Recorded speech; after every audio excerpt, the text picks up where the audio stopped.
bu? Başlayaq. Abi üzünüzü qırxıb gələrəm də, bu nə də? Mən bir an qırxmışdım. Əl çəkin bu fars ərəb sözləri ilə dolu qəzətçilikdən, mətiyyətçilikdən ağalar. Qəzəl mətiyyə öz dövrünü çoxdan bitirmişdir. Ağalar, irəliyə baxın. Doğrudur. Deməli, biz gərək Nizamidən, Füzulidən, Nəsimidən səhv nəzər eləyək. O parlaq ulduzların əsərlərindəki fars, ərəb təbirləri əsrlərlə bizim torpaqları ağ-qapqağı eyləyən yadeli qəzəbkarların təsiri idi ki, indi biz özümüz də o bədnam təsirdən qurtula bilmirik.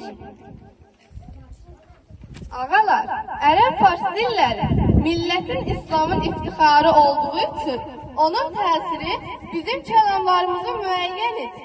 Millətin İslamın fütuhatı bizim ərəb-fars münəvvələrinə yaxınlaşdırır.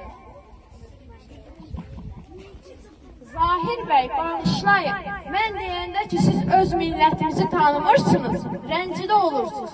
İslam millət deyil, dindir. Rus şairi Lermontov Azərbaycan dilinə valeh olub, onu şərqin fransız dili adlandırmışdır. Fransızların məşhur ədibi Aleksandr Düma bizə qonaq gələndə Azərbaycan dilinin musiqisinə heyran olduğunu söyləyirdi.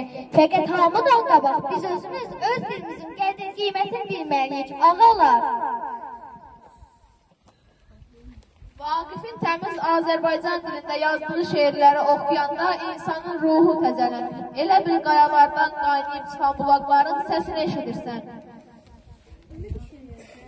Bəh, əcəb deyirsən, vaha.